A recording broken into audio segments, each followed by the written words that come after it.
within those sectors. I know that there are local boards represented here that will wish to speak to item number 8. I'm aware of no extraordinary item for the agenda. Therefore, we come to the review of representation arrangements, item number 8.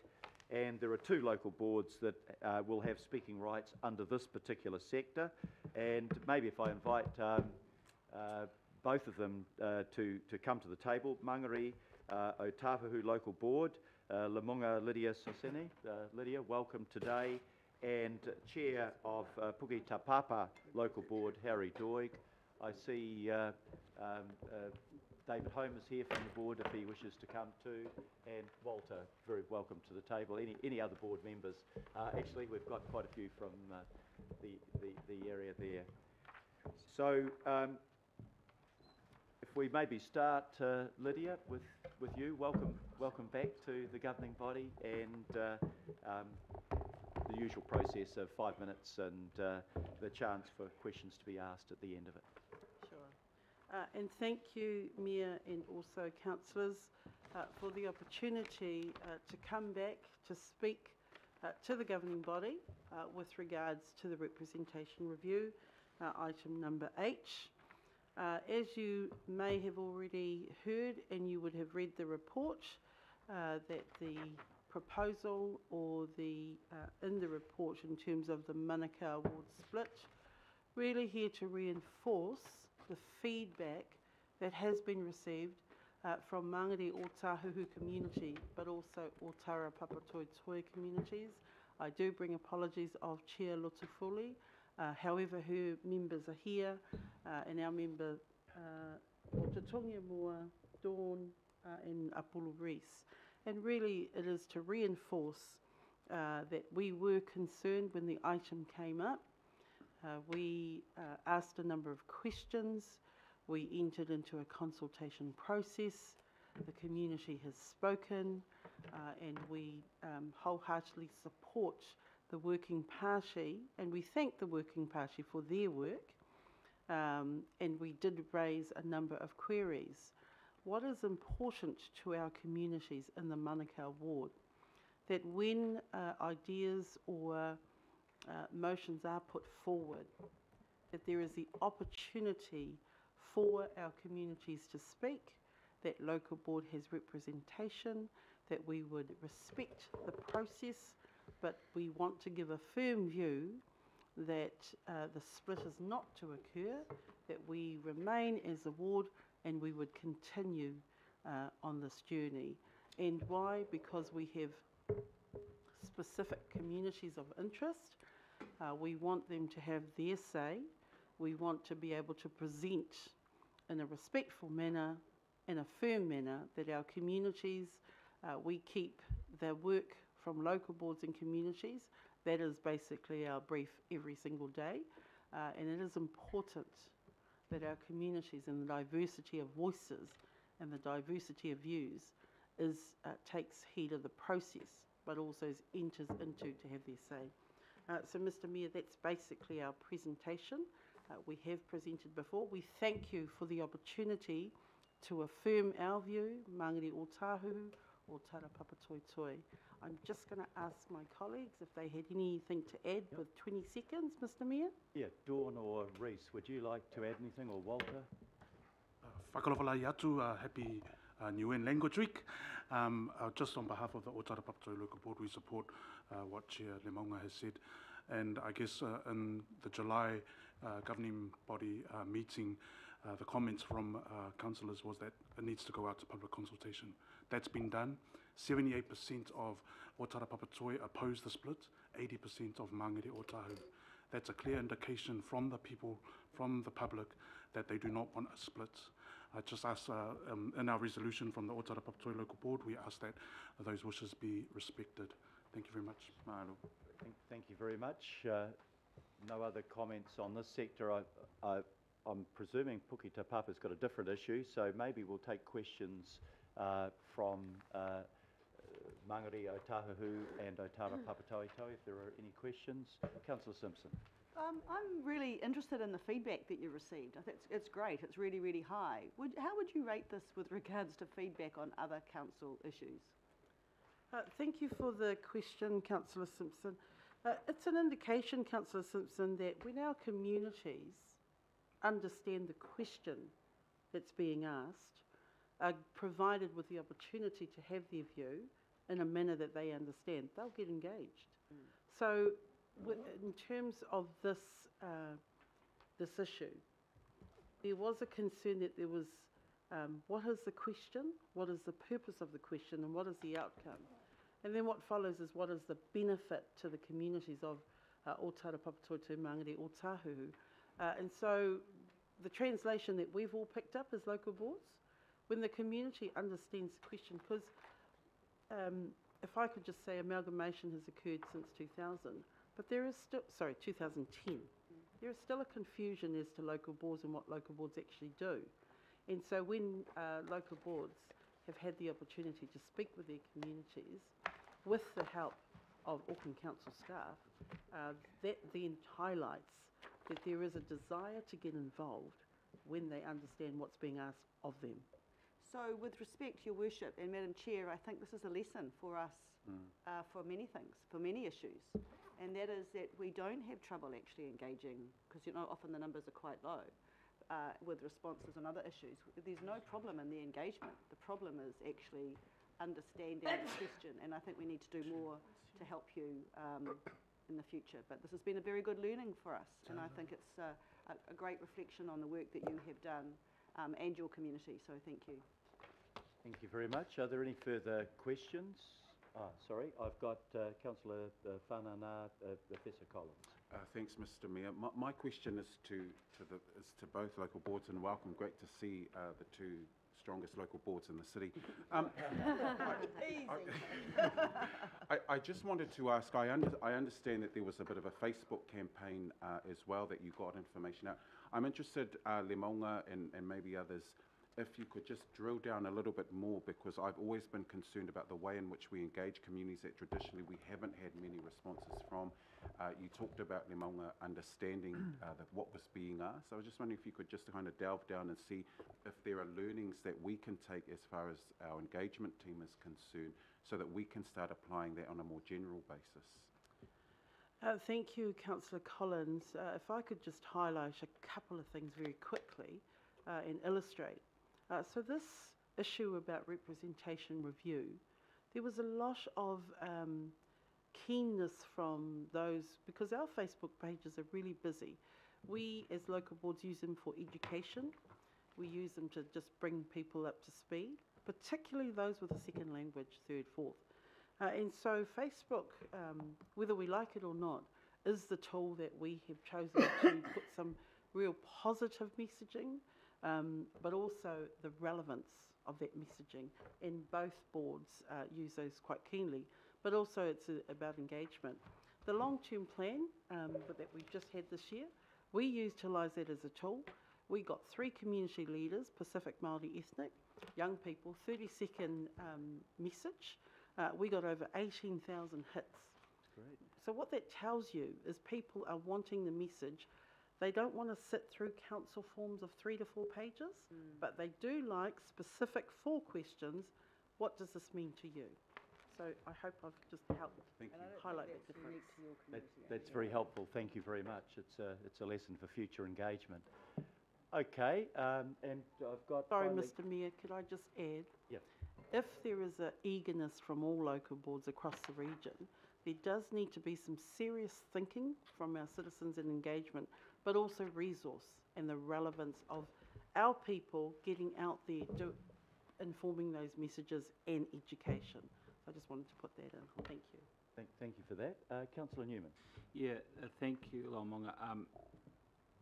Whilst I've long been sceptical about the split option, I just want you to clarify for me, if you can, your understanding that the only reason that split option was considered in this particular ward, the Monaco ward, is that this is the only ward which, on the basis of a population split, the split option was possible, that the local boards in that ward have comparable populations numbers, and so statistically this was the only location where that option could be considered. Thank you, Councillor Newman. If I could just revert back to what you've just asked. Perhaps the message of why Monaco was eligible in the first place, that message may not have been understood as clear as probably mud. However, the first questions that we were receiving, both boards, what is the purpose, what is the benefit for communities of interest? That's probably one of the key aspects. So just in terms of the definition, it is about keeping it simple, keeping it relevant. So if Monaco Ward was the only ward eligible for a split, why was that? There needs to be the definition as clear as possible in a very shortened version. I don't know if that answers your question. I know that's helpful, thank you. Thank you. Thank you very much. If there are no further questions, a big thank you, Lemonga, to Dawn, to Apulu and to Walter. You're welcome to remain at the table while Harry does his presentation. Harry, welcome. Thank you. And to David. Thank you, Your Worship, and councillors, tēnā koutou e hui mai nei. So, interesting enough, our main, I have two points. Our first one, perhaps the main one, is also about councillor representation. And we do see councillor representation as an equity issue, and but we do acknowledge, as Lemonga has eloquently said, that there are reasons for staying the way we are and there are reasons for splitting. For the Puki Tāpapa board, there's strong feeling, but perhaps not as strong as been represented by our sister boards in the south, that in our ward it could well be split. It doesn't split so neatly, but that mould has been broken anyway by the increase in population, where neat matches of ward to local board boundaries that no longer exists. So I think we're now overlapping our ward, our proposed ward is now overlapping 3 different boards. So that neatness is no longer there. There was a mathematical equality, if you like, by saying, oh, well, we've got roughly 180,000 people, but we've got 2 ward councillors, therefore that's about 90,000 each, which is pretty close to the average across the city. But then the reality of that is actually quite different, especially at election time, have your say events, even attending local board meetings, the workload, or representing constituents on regional issues, the workload actually in reality for our ward is twice. Our ward councillors work twice as hard to actually cover those issues. We do feel that there's an equality issue there, but we do feel that this is an issue that should be addressed on a ward-by-ward basis, and therefore absolutely acknowledge the right of our sister boards to take the decision that they have. We have an issue with community of interests. It's pretty hard to find a community of interest between the communities of Epsom and the communities of Wesley. So we don't have that same prerogative, if you like, to actually have that maintain the ward boundaries as they were. Our main concern would be that for the councillors, an equality of representation would best be served by splitting our ward. So, we have a different issue from the others. The other issue I just want to briefly mention is the naming of the wards. In the past, the naming of the Albert Eden Roskill ward has not reflected Puki Tāpapa, so that was an issue for us. Again, this is going to be an increasingly difficult task as wards get more and more separated from the boards that they overlap, but we would recommend to the governing body that Puketapapa be recognised, given that the majority, some of our ward is actually, some of our board is actually in another ward as well now, as recommended, but the majority of it will be along with Albert Eden and Puketapapa combined. So that's all from me. I think David probably would like to add a couple of... Could I just clarify how much time I've got left? About a minute and a half. I've put up two papers, one which takes about 12 minutes to read, so it'll have to be read separately, obviously.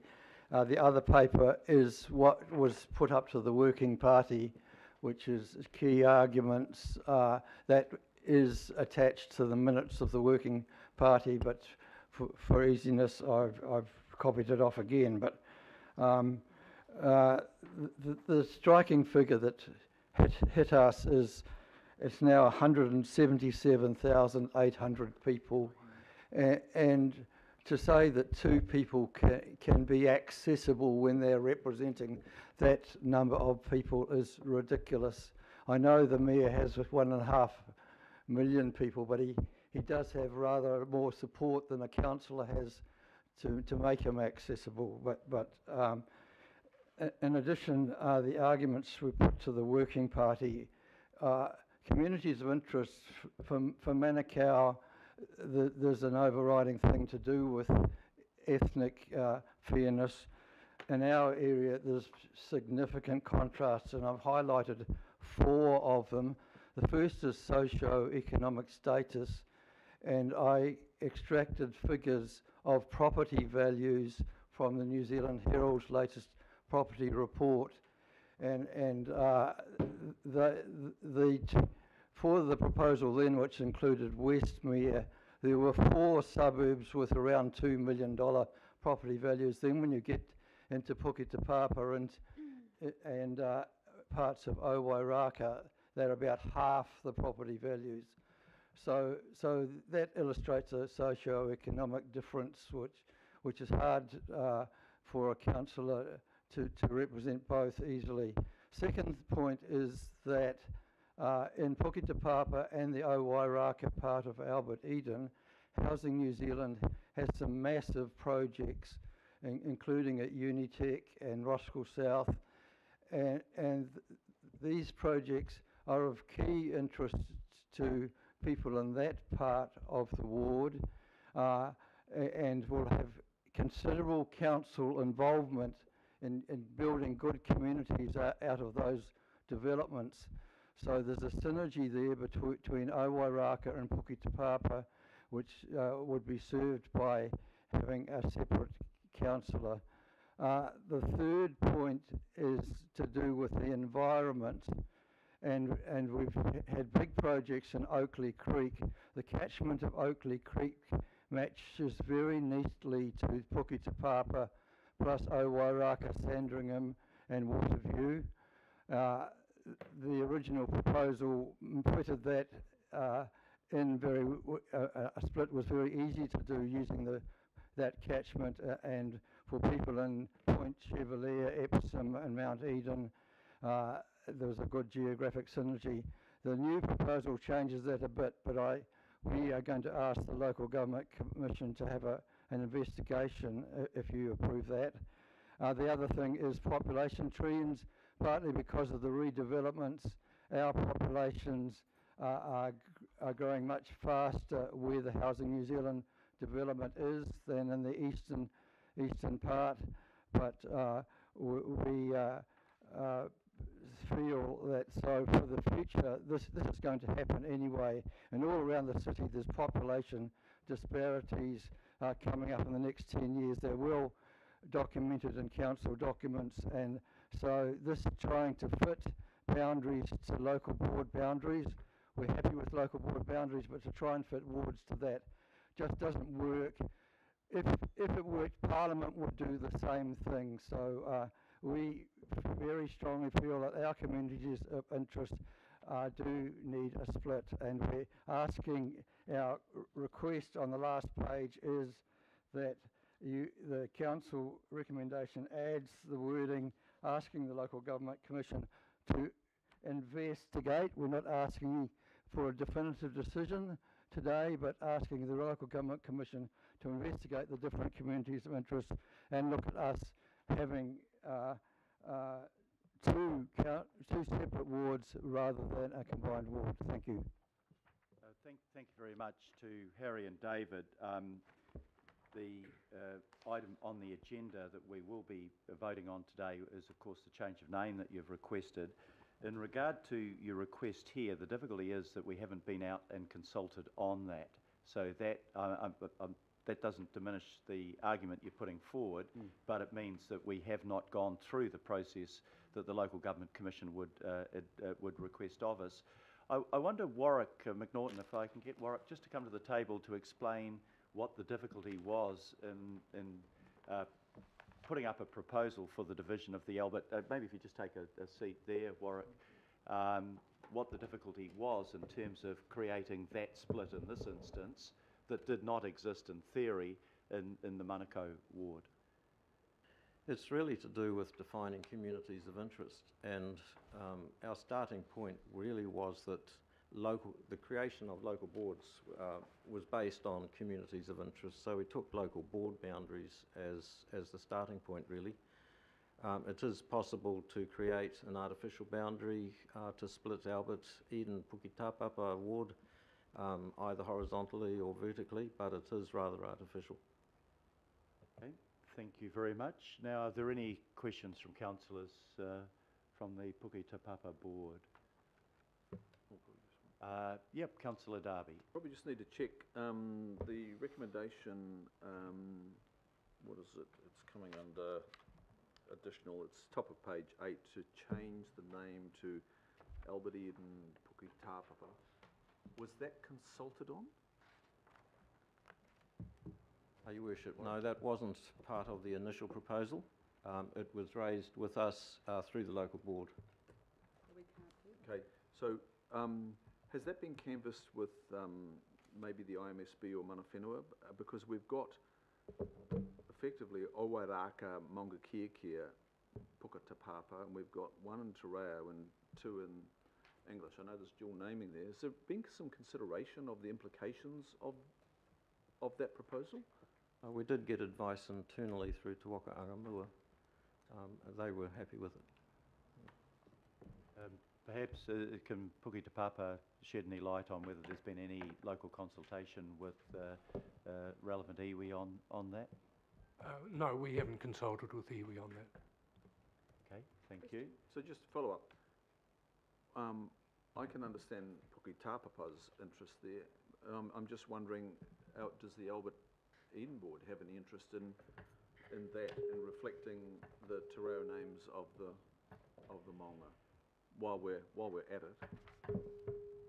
I don't know whether you guys are in a position to comment on that, but if you feel you are, please. Sorry, I can't. I wouldn't dare comment for Albert Eden. Yeah, I think the difference, Councillor, is that there is the Albert Eden wards that are called that, but Puketapapa is called Puketapapa, not Roskill. So yeah, I get that. The change in name simply reflects what we've already labelled the local board area. So I don't imagine there is a problem there, but we can maybe canvass that further when we come to discussing the recommendations.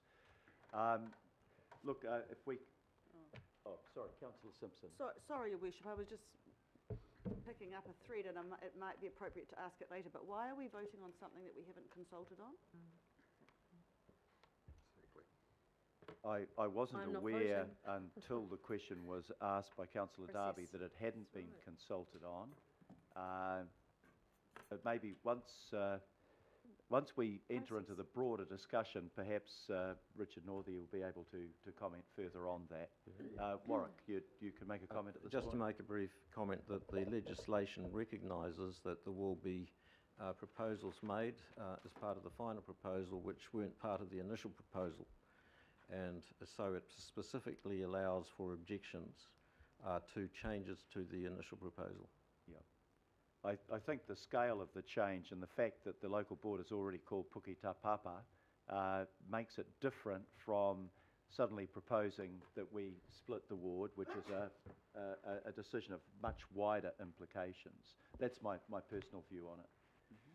Okay, if I can move a vote of thanks to our local board members. Have I got a seconder for that? Councillor Collins. All those in favour, please say aye. To the contrary, no. Carried. And local board members are, of course, welcome to stay for the discussion that's now going to take place. Thank you. Coming to item 8, I'm happy to move unless there's somebody else that would prefer to move the recommendations. I'm happy to move them as the Deputy of the Governance Review Committee. Okay, it's been moved by Councillor Cooper, seconded by Councillor Newman. And if I can ask at this stage Richard Northey, Chair of the Joint Governance Working Party, to come to the table to introduce it, and joined by Warwick at that end of the table and Marguerite at this end of the table, and Brian. I don't know whether Brian wants to come to the table as well. Well, welcome to Brian. Richard, you might like to start off with the introduction to the recommendations in the report. Well, thank you, Your Worship, for giving me this task, and which is a little easier than the Herculean, the Augean stables, I guess. But I want to thank my fellow Working Party members for their diligence and commitment in working on this, and also to the staff members who also responded to all the requests and gave advice that was appropriate. As has been said, just about the first question we asked was about the potential issue for conflict of interest in this matter.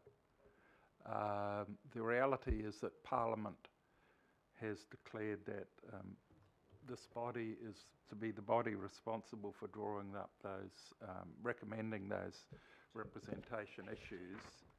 And in that sense, potentially all boundaries were up for review, could have been changed, and therefore, in a sense, you're all equally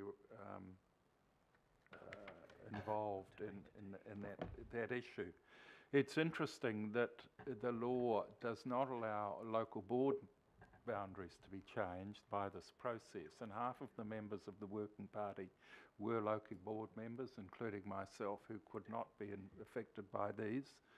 The reality is there was no difference between the local board members of the Working Party and the governing body members of the Working Party in being diligent and impartial in carrying out the task. So the law says so, that is the responsibility, and in practice that should be done. It's interesting, as my memo subsequently says, that there have been examples of parliaments in which the boundaries were drawn up by the members of Parliament itself, have resulted in continuing grossly unfair representation. And there are many states in the US and the United States who draw up their own boundaries and do a lot of gerrymandering. As I said, I've not found that from the Working Party members, nor indeed from the other members of the governing body, that they have displayed any attempt to get political advantage from that process in practice. In terms of the issues that were before us, I'll concentrate on the ones that were contentious. Obviously, the proposal to split the Monaco ward. We believed it was important to hear the views of the locality, the people who lived in that area on the issue, and there was a huge response from that population, which is really encouraging. Not all the reasons given in the submissions are relevant to the criteria we're obliged to apply, but they're all passionately and genuinely felt. But among those reasons that were given, that were relevant, there was a very clear majority view that in terms of the criteria, in community of interest and the like, it was best to retain the two-member ward, and we unanimously accepted that viewpoint. With respect to other non-conforming proposals, in terms of the plus or minus 10% rule, there was no concern raised about Manuara Papakura being having a minor deviation from it. In Rodney, the community of interest, we weren't able to come up with a boundary that better met the community of interest, and as a distinctively rural ward, as established by the Local Government Commission, that was acceptable. It's interesting that we have proposed a tweak in the internal representation of the Rodney Local Board, which you could argue wasn't what we put out for proposal, was a different one, but that is what the process brings up as a response, new and better ways of carrying that out. There is within another board area, that of Howick, underrepresentation for the Botany Ward. Botany is an area that has an unfortunate record of picking their parliamentary representation, and one would hope that they have better luck, continue to have better luck with respect to their representation on their local board. But the reality was that there was no concern expressed by the people from that area. With respect to the name of Puketapapa, it is an accepted name for the local board area, and although it was an issue that came up as a result of putting it out for consultation, we believe that that would help to identify the area covered by the councillors. That's a matter for you to decide on, but we did feel that a substantial change in the ward boundaries had come too late to be acceptable as a change that should be made. I think it was important, given that there was substantial concern raised about the proposed Isthmus ward boundaries, and particularly about the boundaries of the boundaries for the Waitemata Gulf Ward, that I should address those issues.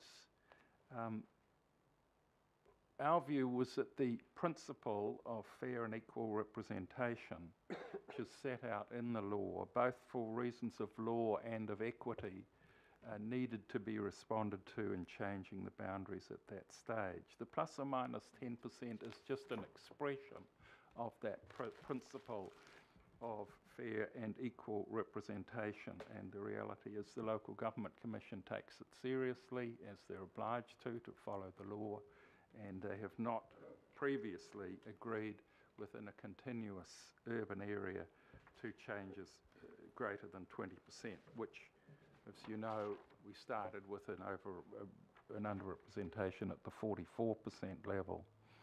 So we're required to base our numbers for this purpose on the latest Department of Statistics estimates of usually resident population.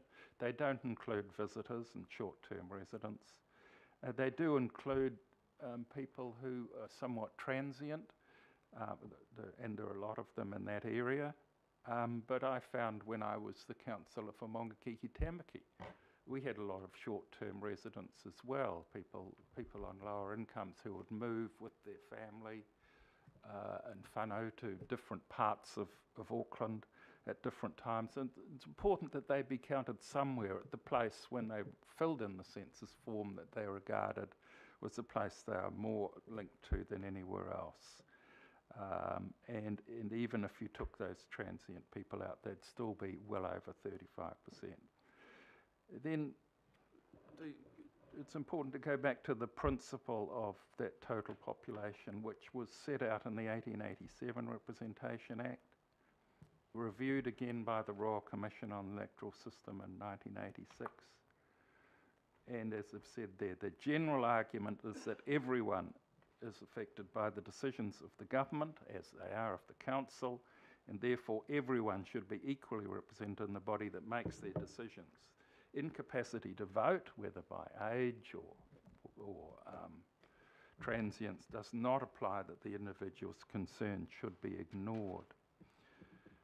So there is a relatively low voter turnout in the Waitemata Golf Ward, and that appears to reflect the high proportion of young people, recent permanent migrants, and poor and alienated people living in the central city area in particular.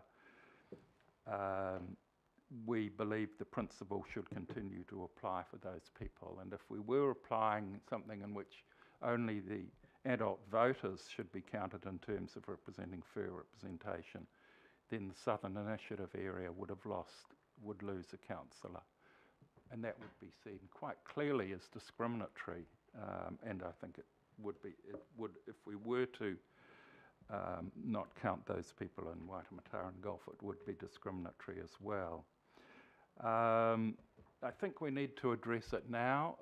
There are going to continue to be changes in population, and the likelihood is, and we simply have to, each time we review the boundaries, make those changes to ensure fair representation of new and emerging communities as they occur.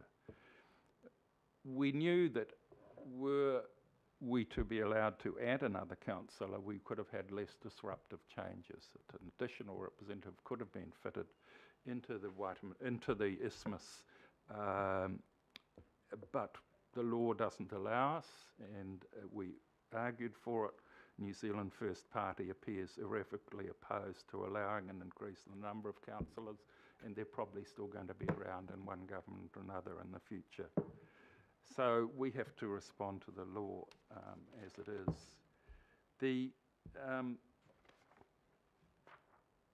We have to balance community of interest and fair representation, and we've ended up with populations somewhat over the 10% for both Waitemata and Golf and Ōrākei in order to achieve community of interest. But we need to recognise that the council has changed from the councils which we were used to, in which there were community boards which simply moved with ward boundaries when they needed to be changed. We've now got a system in which we have fixed local boards and the staffing are organised on that basis to provide advice and support to facilities and services based on those areas. And it would be very disruptive to change those every time we're required to change the ward boundaries, and it's just something we need to get used to. As I've said, both in Britain and here, previously the council boundaries were also used for parliamentary boundaries. We've recognised for fair representation that they don't need to be changed artificially to fit each other, and in the longer term the local board boundaries should be respected as the main community of interest with respect to local decisions, and the council wards will fit them as much as they can, but it's just one criteria of community of interest. So were we not to make any changes, I think the Local Government Commission would certainly change them. We've done our best to come up with boundaries that meet both community of interest and fair representation. Were we to simply go out with the existing ones, the Local Government Commission would come up with its own boundaries which would fit less well with community of interest than what we've proposed. We can't wash our hands of that. We've just got to do our best on that, and I hope that the governing body will accordingly. Thank you. And thank you for the interesting experience. Yeah, well, a big thank you, not only to Richard, but the whole of the Governance Working Party, but Richard in particular for, you can tell from the full and thorough report we've just heard how much time and effort that has gone into that. So thank you, Richard, for you and your group. Warwick, do you want to add anything to that? I suggested beforehand that Richard would be pretty thorough. You might not have anything further to add, but feel welcome to if you do. Just a couple of short comments. One, Mr. Northey acknowledged the work of staff. I'd like to acknowledge those staff that have been assisting us behind the scenes, and that's our citizens and engagement team and our comms team, our web content team, and so on. The other point that I'd like to make is just to note that there was a separate set of submissions that was distributed after the agenda was published. These were submissions that we left off the original agenda, so just to remind you that you have those. Thank you, Warwick. Look, I want to divide this up into questions first and then comments.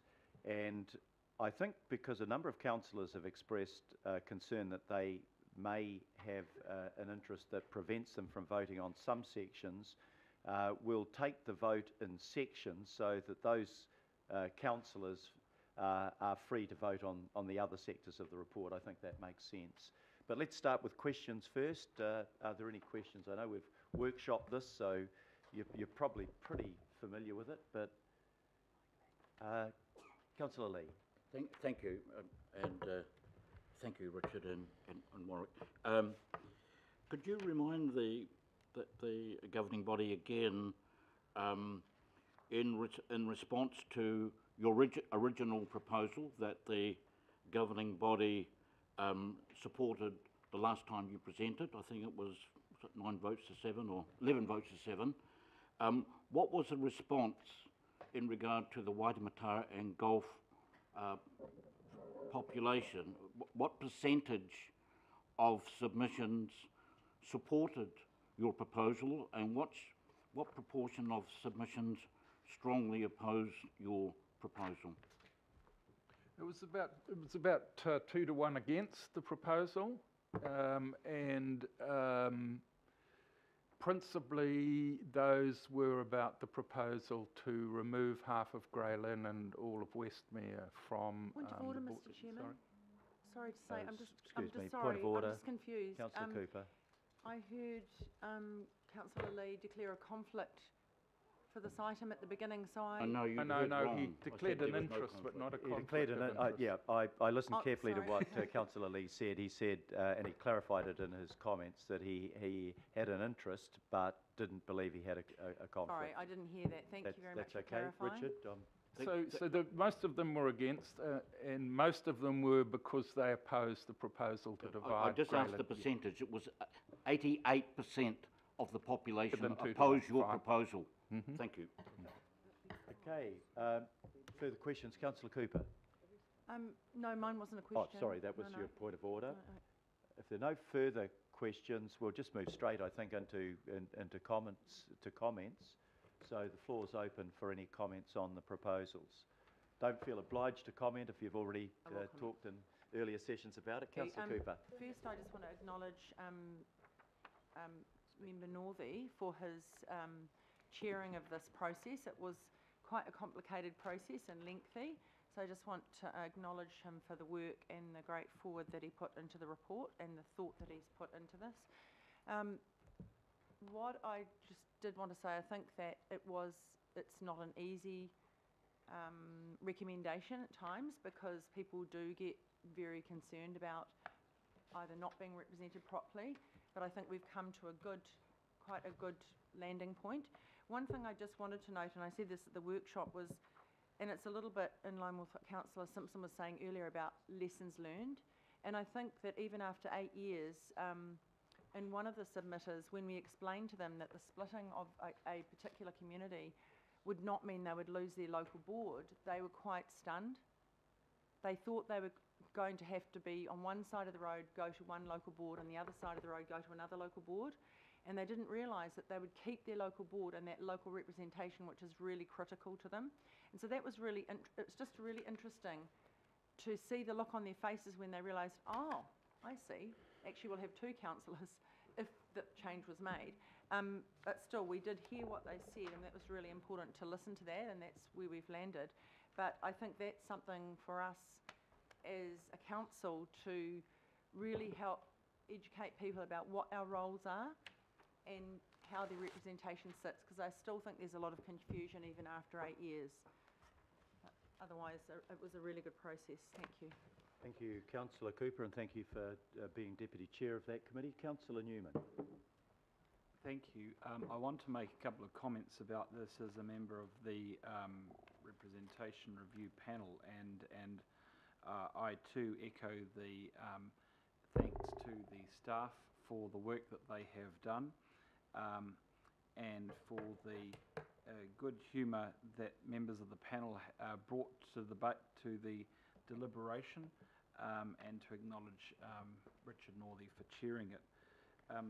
Your Worship, I commenced my role on the Representation Review Panel by really wanting to affirm one vote, one value,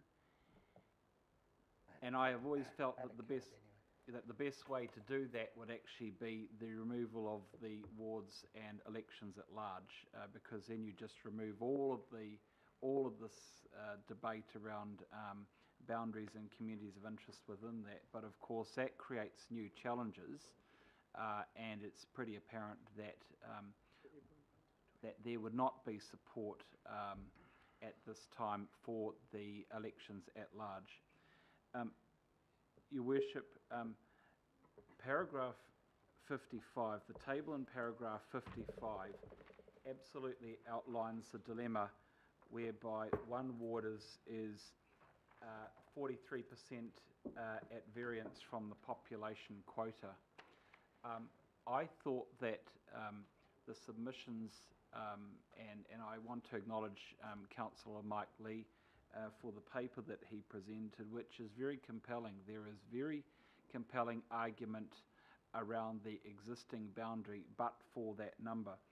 And so one of the challenges, if there were going to be ward boundaries, was to be how can you address the issue of one vote, one value, whilst trying to achieve the statutory requirement to design wards that reflect communities of interest.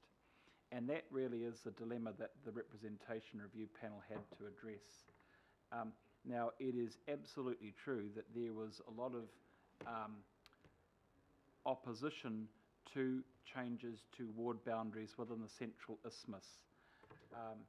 And the recommendations reflect, I think, quite a concerted attempt to try and address that concern whilst trying to overcome the wide variation from the quota as set out at paragraph 55. And that is why the Representation Review Panel resolved, from my interpretation, the decision in relation to the Western Bays, the Greylin and Westmere. The adjustment to align with the existing boundary at Greylin and Westmere required a consequential adjustment to the eastern side of the Waitemata and Gulf Ward. And that is why the change has been recommended that affects the Orake Ward. The consequences in the Orake Ward meant that there needed to be an adjustment, and that's what affects the Maungakiki Tamaki local ward. Some of us considered going further than that, but it came back to communities of interest arguments. So I will, notwithstanding the fact that I don't believe that I'm going to be universally popular for this, support the recommendations as it affects the Isthmus wards. The other thing that I'll say is that given that there was a need to reflect communities of interest, because of the changes in the Western Bays around Greylin and Westmere, there was no need to proceed with the initial proposal to split Lindfield between Albert, Eden, Roskill and Foe. And so I'm happy with the outcome there. The final point that I'll say, Your Worship, and that is with respect to the Monaco ward split option, that while I've always been personally sceptical about that option, it is entirely within the purview of the governing body to consider it. It was considered. I thought that the consultation was helpful. The Monaco ward option is the only ward where you could actually consider the split because of populations between the local boards. But in the end, the recommendation that we landed on in the Monaco ward reflects the communities of interest argument. So, Your Worship, I'm happy to second the recommendations, and I'll vote for all parts. Thank you, Councillor, and thank you for your contribution to the Working Party as well. Councillor John Watson. Thank you, Mr Mayor, and I'd just like to add my thanks to everyone involved in the process. Obviously very challenging, and I think by and large the recommendations have come down in response to what the fairly significant feedback from the public, and it just goes to show, despite all the lack of awareness of the Auckland Council, people across Auckland still do retain a very strong sense of their identity, political as much as anything, and that came through very strongly in the submissions, and I don't think it should be discarded lightly. So in that respect, and I know it's stating the obvious, but the super city is so different from the other councils around New Zealand that these reviews apply to, not just with the 20 ward councillors, the local board members, but also throw in unelected IMSB members, 9 of those, CCO directors, 25 of those, who arguably have more control and influence than the elected members. So it's a very complex setup, and if you throw in the unique circumstances of the one ward I want to focus on, that's the Waitemata and Golf Ward, then it becomes even more difficult again to actually really represent everyone in the manner that perhaps we would hope is possible, and we hope emerges from these recommendations. And I, like Councillor Newman, would like to acknowledge the sterling work of Councillor Lee in researching this issue, and in particular this distinction between population and electors, which I don't think is easily dismissed as we perhaps would like to. Across New Zealand as a whole, Councillor Lee has said that roughly sits at around about 70%, but in the Waitemata and Golf, it's significantly lower at 51%, and of course we know why that is, because a huge proportion of students and transient workers. By recommending to move the high voting areas of Parnell and Grafton, and along with Newmarket to Ōrākei, I think that very important distinction with electors and population gets lost. So Councillor Lee has said focusing on the population is really, in his ward anyways, at the expense of the effective representatives of communities of interest. And if anything has come through in the submissions, it is the arguments that have been put up for these communities of interest, and particularly from Waitemata and Golf, and in these very historic areas that go to the essence of the city. So Grafton, for instance, its cricket club base is right in the centre of Victoria Park, oldest cricket club in New Zealand going back to 1860. That's where it is located. So the cultural, sporting and political mix is very much centred around everything to do with the Waitemata and Golf Ward. So I think that the 88%, I think that was referred to, that opposed, and opposed strongly, I guess a percentage of them have been satisfied through Grey Lynn and Westmere, but certainly not in these very historic, very inner city suburbs of Parnell and Grafton and Newmarket. And I think the remedy put up by Councillor Lee is one that I support in this instance, and that's to kind of retain the status quo, because these clearly established communities of interest are being divided up. And we have seen that this matters to people. It's not some kind of academic sort of pursuit. It goes to their political identity. It goes to how they see themselves within their elected representation. So I agree entirely with all the other recommendations. I think they've done a sterling job there. I see the great question that's posed with this particular ward. I understand the difficult decision that's had to be made there, but I don't think it's the right one. I think it should be communities of interest that supersede the strict-based population analysis that's really driving this recommendation. Thank you. Thank you very much. Councillor Wayne Walker. So I just want to make a few comments. I was also on the panel, and like the other members of the panel, I think we landed on something that was fairly pragmatic.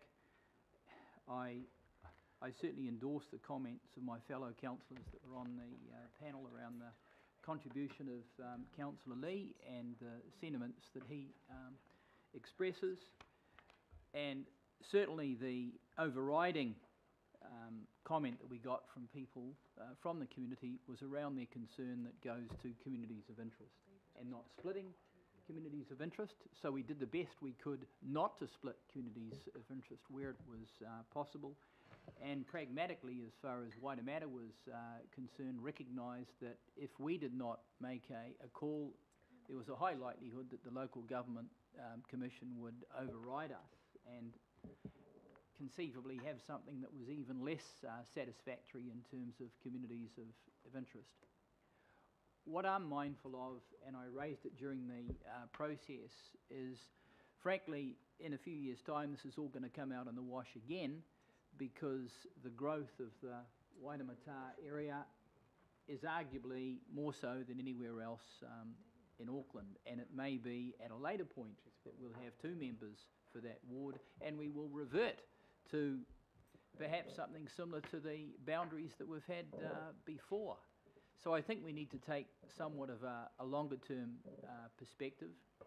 One of the other observations I made in the process was really the lack of knowledge that people have got out there around what councillors do, and this relationship between representation and population, which may not necessarily be the case. Issues around what's happening in a ward, particularly in Waitemata, where you've got a lot of development, are probably much more relevant in terms of the amount of time and effort and focus that a member has to apply to something. So I think we could do more in terms of informing Aucklanders about what councillors do. And the other thing that I'll speak to briefly was the overwhelming support that we had from the Monaco community around retaining their identity, retaining the demographic nature of that ward and the Pacifica community, and I completely endorse that. I think that was overwhelming, and it's a little disappointing that we even had to visit it, frankly, because I thought it was self-evident to start with. Thank you very much, councillors, and thank you for the constructive contributions that have been made. I'm sorry, Councillor Lee, you wanted to make...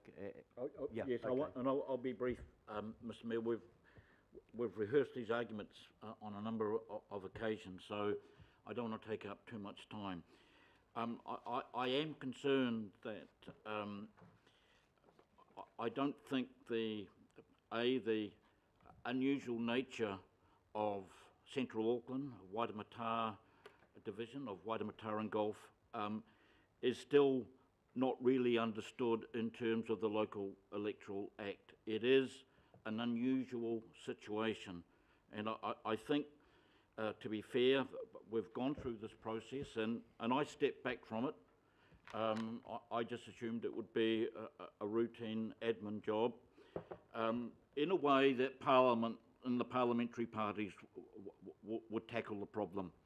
Except in this particular case, Waitemata and Gulf is the central city, what used to be called the CBD. Now we call it the city centre, because it's not just the CBD, the central business district of Auckland and indeed New Zealand, but it's an important residential area as well, and that is due to deliberate council policies. But also, we have to concede the market as well. The council, in effect, has facilitated the market demand for inner city living, and that's something that happens all around the world. And due to government and council policies, this area will continue to grow significantly. And so in terms of a stable, durable solution, we have not achieved it. Whatever we've achieved around the region, we have not achieved it for Waitemata and Gulf. I heard, thank you for the members that have acknowledged my belated input, but I've heard the principle of equality of vote, and I think all of us would support that principle. But in this case, we are actually working against an equality of vote because we have focused on one part of the Local Electoral Act, which talks about fair representation. And in regard to fair representation, the Act assumes population is a logical way to measure representation. And I guess around the country and around Auckland, 70% of the population are electors or near enough to, and the rest are children and so on, people who are not eligible to vote, and that works and has worked, but not in this unusual situation, unusual for Auckland and unusual for the country, where only 51% of the population are eligible to vote. Now, I heard Member Northey talk about a low turnout in this ward. I know he's relatively new to this ward. However, this ward has one of the highest turnouts, parts of this ward, higher turnouts than anywhere, and even in the country. I'm talking about mainly the Gulf, but the City Division also has high voter participation. That's not to be confused because there's only 51% of the population eligible to vote. That should not be talked as a low turnout. It's a very high turnout in this particular ward. It's a very high profile, politically active ward. So in terms of equality of vote, by taking away the high voting areas of Parnell and Grafton, you are actually lowering, you are actually causing more unfairness or more inequality of voting compared to the rest of the region. In focusing on population only, mechanically, and not looking at the next part of the Act, section 19V3, where it says, however, what it says, you should plus or minus 10% with the other voting areas, the other wards or divisions in your council is something you should be seeking. That's fair enough. But in focusing on that, I'm just amazed that the following section that says, however, if doing that divides a community of interest, then you don't have to. Then you don't have to.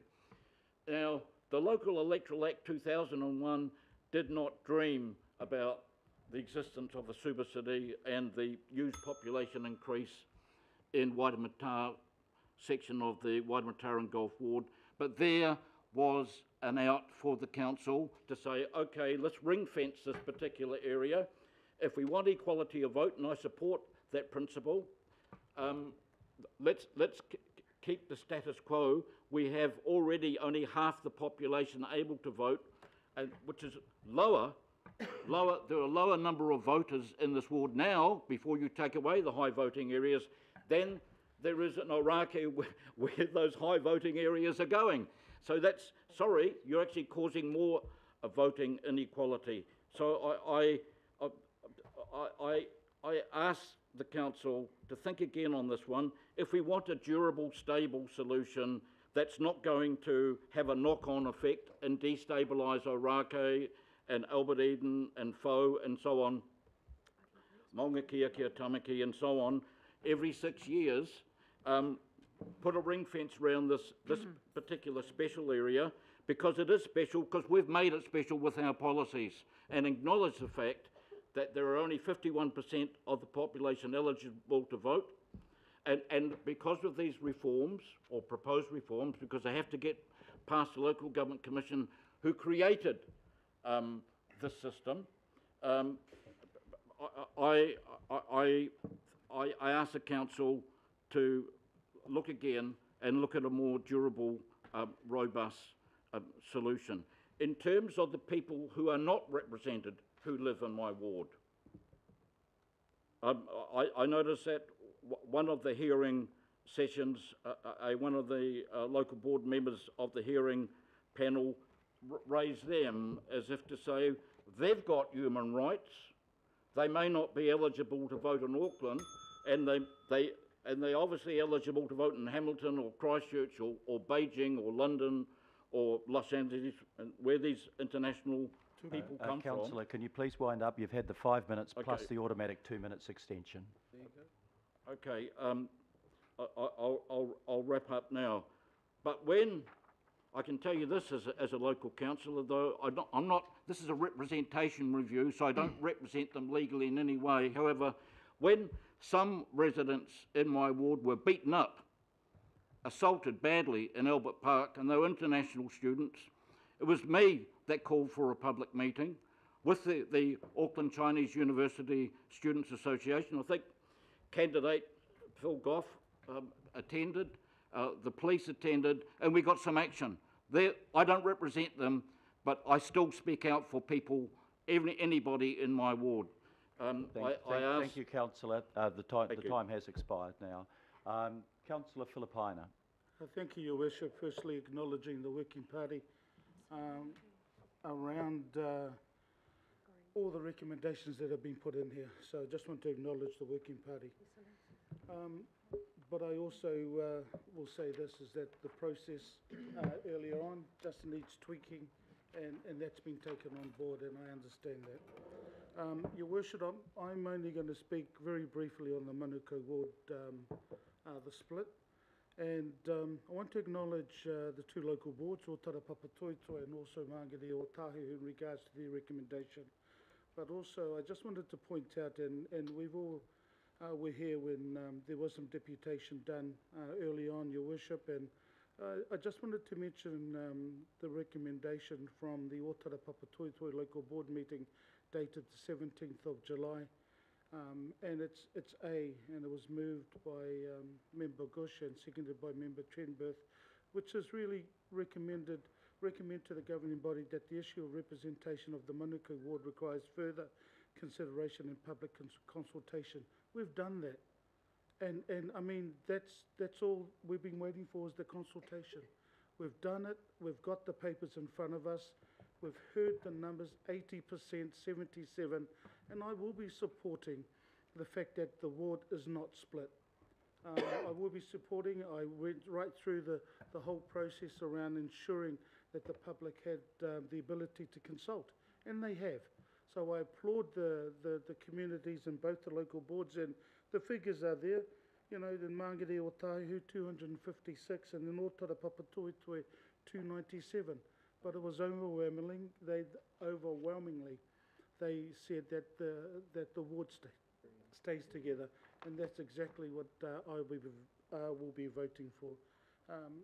Your Worship, I was going to mention an email that was sent out to everybody around central government, and the fact that the central government reference, there should be a position, you know, made from central government around the policy. But you know, central government in regards to this this is a local government issue. Central government have put the act in regards to this, but I will tell the member that sent that email out what the policy position for the central government is, just to let them know. But overwhelmingly, I will be supporting the recommendations and the fact that the Monaco ward does not get split. Kia ora. Thank you very much, Councillor. Last speaker is Councillor Desley Simpson. Thank you, Your Worship. Look, I wasn't going to speak, but I am. I'm going to advise my colleagues that I'm not going to vote on Roman numerals 1 to 8 because it affects me, and I'm going to stand again. But I will, my comments will be around, because it's not about me, it's about the process and what's happened. Having listened to Chairman Northey and the team that have worked with him and the other members of the political party, believe that our process shows and our recommendations in front of us show that we have listened to the people. I was interested in Councillor Lee's question about how many people, you know, didn't like the changes that were proposed. But the answer, of course, was the dislike wasn't on all of the change. It was actually about splitting a community of interest. So the decision I'm asking the rest of the councillors to make is, do you believe in communities of interest should stay together? And if you do, you'll support the recommendations. Do you believe in listening to the feedback and voting upon that? If you do, you'll vote on the recommendations. The only other comment I will make is that I'm not going to vote on Roman numeral 16, and that's only because we haven't consulted on it. And I kind of find that this is all based around consultation, and we left that bit off. So I just feel a little bit uncomfortable about that. I'm not saying it's wrong, I'm not saying it's right, but we haven't consulted on it, so I won't be voting for that one. Thank you. Thank you, Councillor Simpson. I've had a late call from Councillor Collins. Thanks, Mr. Mayor. I just wanted to make the comment. I sit in agreement with the local boards from Otara Papatoetoe and Māngere Otahu. The only comment I wanted to make was, granted the feedback has been resounding from the folk who submitted from the ward of Monaco, was the learnings that we can take as a council, as an organisation, around how this is probably one of the highest levels of engagement we've seen from the folk out in Monaco. We know that from voter data, it's very clear if you are brown, young, unhoused, renting if you're lucky, living in state housing, you tend not to participate in official kind of state sanctioned or council advanced voter participation. And so I just wanted to congratulate the local boards who are here, because I think the Facebook, the online social media campaigns that they put out were really highly engaged within the community, and I think the local boards have opened the way. Whilst you know, both of them were keen on getting more engagement from people, I don't think they came back considerably demonstrating a position. What it shows is that we are able to engage, and this was a fantastic outcome. So I want to acknowledge the local boards, the members who are here. I know that Chair Foley's watching online at the moment as well. I think key for our understanding as a council, because I've made the comment on numerous occasions about how we don't, or there's a lack of engagement from poorer communities, is that when you've got people going out with messages where other languages are being spoken, where people can stand up in front of others in churches and in community fora and speak Samoan or Tongan or Hindi or Mandarin in some instances, then people feel like they can engage. They're able to, it's the first language that they know, they're comfortable with it, they're comfortable with the cultures around that language.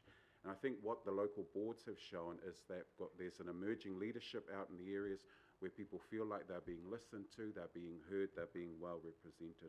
And so on that basis, I want to congratulate the campaign for engagement that was undertaken by the local boards who knew this was an issue that had a close impact for the people of Monaco and got out there. And I want to reiterate the words of Councillor Filipina, who said that the community have spoken quite loudly on this one. It's resounding. It was good we got their feedback, but I think a lot of that goes down to the work that was done by local board members who can speak other languages and who were prepared to give up their own time. Granted that most of them are in part-time roles, give up their own time and get out into our churches and our communities. So I wanted to make that congratulatory note, Nolan. Thanks. Thank you very much, Councillor, and if I can just wind up with some brief comments.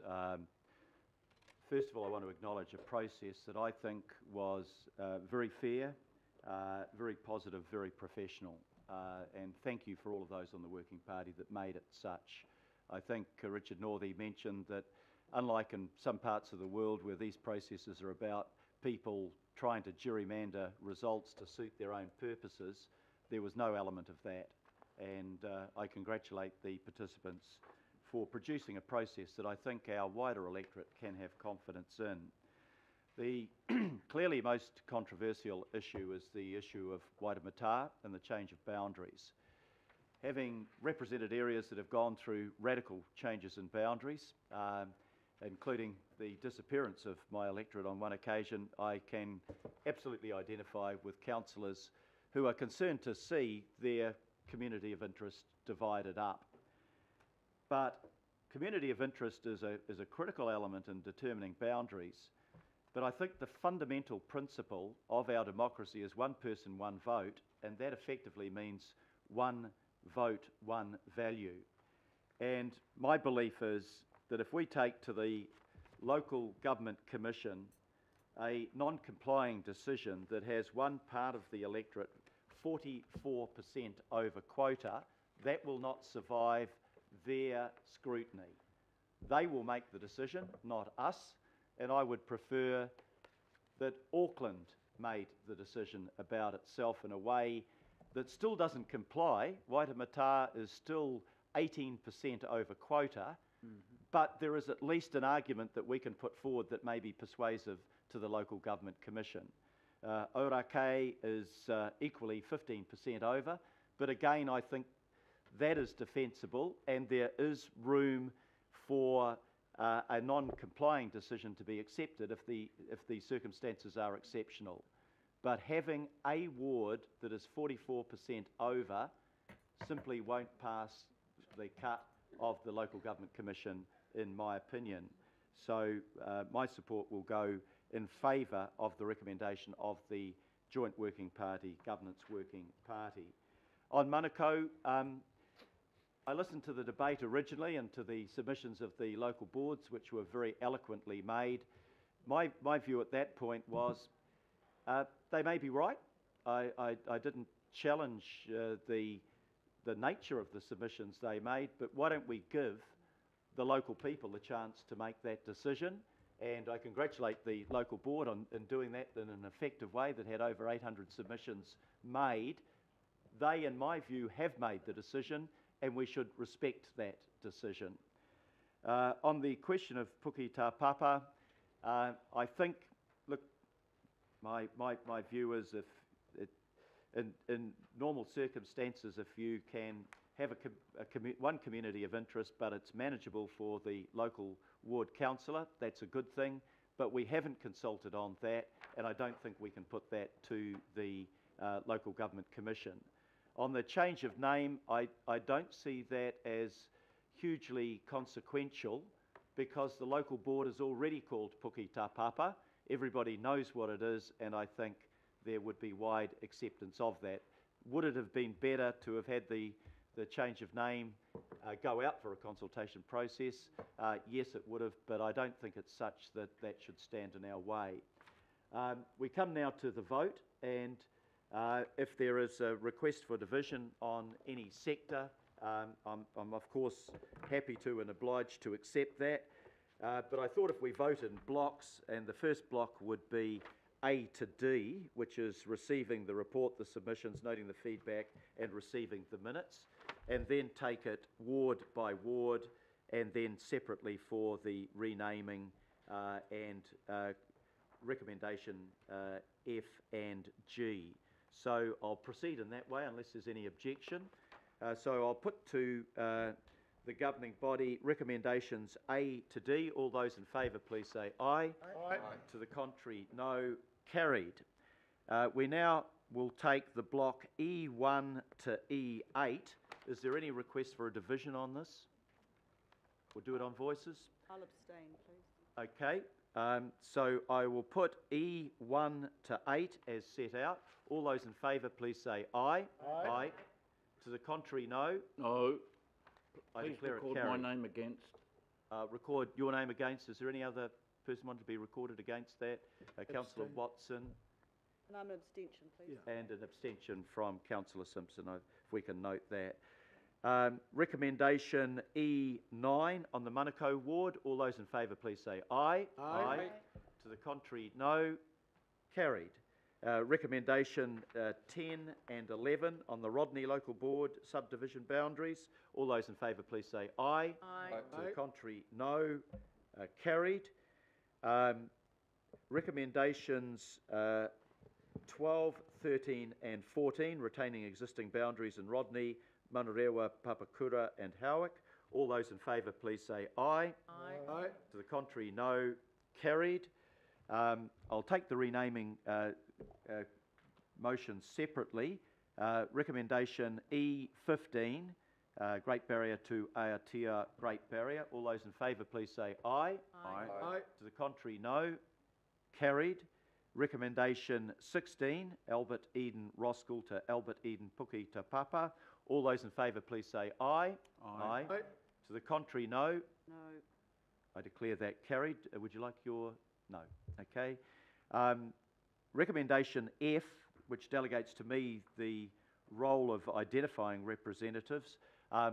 It seems to me that the chair and the vice chair would be the obvious person, but I'm happy to add another councillor or councillor to that. Maybe I'll take that under advice later. Yeah. I'll put that recommendation. All those in favour, please say aye. Aye. Aye. To the contrary, no. Carried. And finally, recommendation G. All those in favour, please say aye. Aye. Aye. To the contrary, no. Carried. And thank you very much, and thank you to the local board members who have participated in the process today. Your Worship, you'll ensure that that there is recorded that I took no part in the debate and that I took no part in voting on that matter because of what I believe is a conflict. Yep. Thank you, But Councillor. now that the debate is concluded, I was hopeful that there could be the inclusion of other councillors in terms of any representation, and Councillor Newman is one that I would hope. Yeah, I had Councillor Newman in mind as a third councillor, if that's the appropriate number to go through because of his active participation. We will record your non-participation in the debate and the vote accordingly. I'd probably like to go down and tell them what I think in terms of whether or not we should be dealing with this as well. But Thank you, I Councillor. can write to them. I think we'll leave you off that representation. I think we'll take just a 5-minute break now before we move on to item number 9, which is on contributions policy.